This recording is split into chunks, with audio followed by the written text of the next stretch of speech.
Mr. President, Mr. President, Mr. President, Mr. President, On testing, sir, you said we have to do better, but public health officials have been saying for months you need to surge rapid tests for just this moment. Is it a failure that you don't have an adequate amount of tests for everyone to be able to get one if they need one right now? No, it's not, because COVID is spreading so rapidly. If you notice, it just happened almost overnight, just in the last month. And so what, Let me answer your question.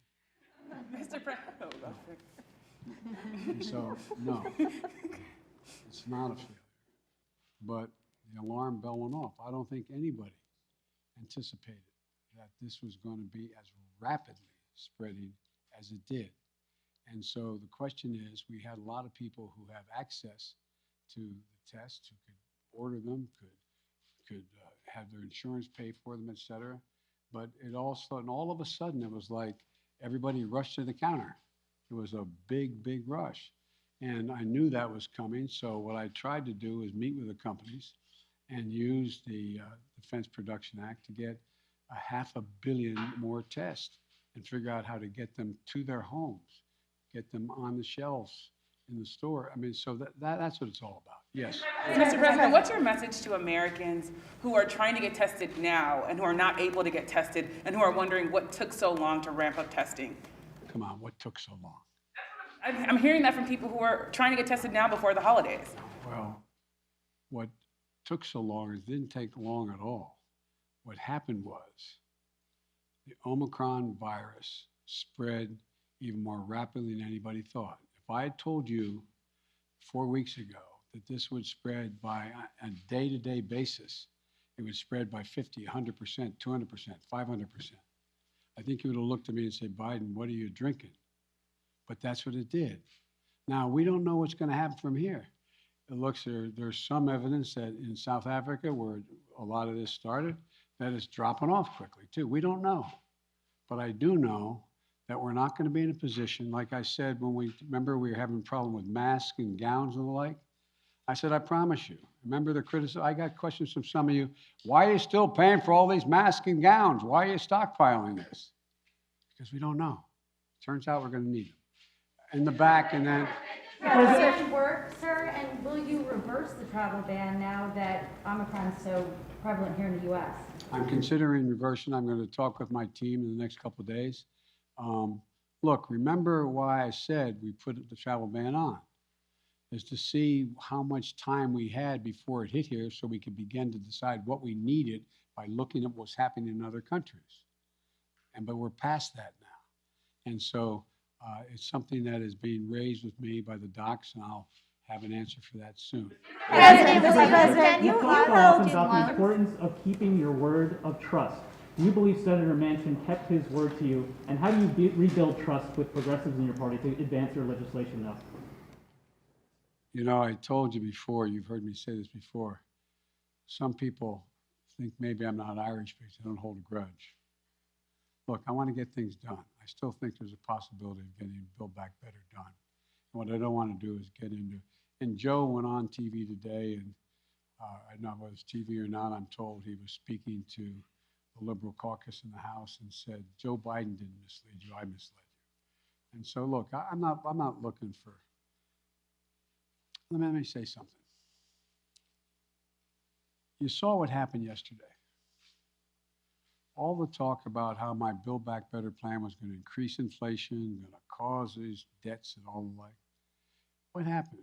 Goldman Sachs and others said, if we don't pass Build Back Better, we're in trouble because it's going to grow the economy. And without it, we're not going to grow. And what happened? Stock prices went way down. It took a real dip. If you take a look, everybody thinks because I quoted 17 Nobel laureates saying this is going to help inflation.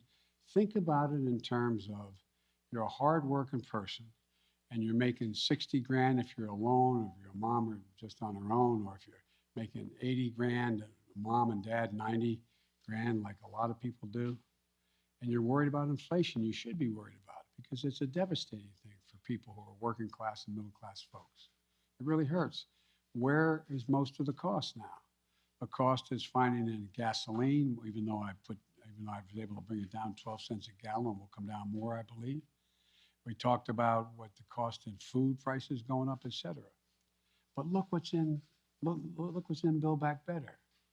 Childcare. You can reduce it by up to 70%. That'll be the difference between 20 million women who aren't back in the workforce being able to go back if you pass it. We're talking about health care, insulin. You're in a situation we got 200,000 kids with type 1 diabetes.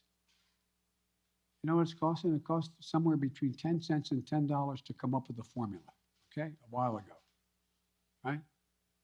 You know what it's costing on average? $560, $640 a month, up to $1,000 a month. What do you do if you're a mom and a dad working with minimum wage, busting your neck? You look at your kid, and you know if you don't get that vaccine for him, if you don't get that drug for him, if you don't get be able to take that, what happens? They're likely to go in a coma, maybe die. Not only do you put the kid's life at stake, you strip away all the dignity of a parent looking at their child. I'm not joking about this. Imagine being a parent, looking at a child, and you can't afford. You have no house to borrow against. You have no savings. It's wrong. But all the things in that bill are going to reduce prices and cost for middle class and working class people. It's going to reduce their costs. What's inflation? Having to pay more than the money you have because things have gone up. Well, bring down all those costs across the board, from child care to a child care tax credit. But I'm not supposed to be having this press conference right now. Would you support standalone? Mr. President, did Senator Manchin break his commitment to you? When you announced the framework, the White House says that all 50 senators were believed to get behind it, all 50 Democratic senators. So did Senator Manchin break his commitment to you? Senator Manchin and I are going to get something done. Thank you. Sir, do you have the card deaths on it? Sir, do you still have the card with the deaths? Ukraine, sir. If you enjoyed this video, hit like and subscribe to our channel so you'll be sure to see similar videos from BlazeTV with the added bonus of signaling YouTube that your voice and opinion still matters. And if you're looking for more great conservative content, check out one of the 2 videos suggested here.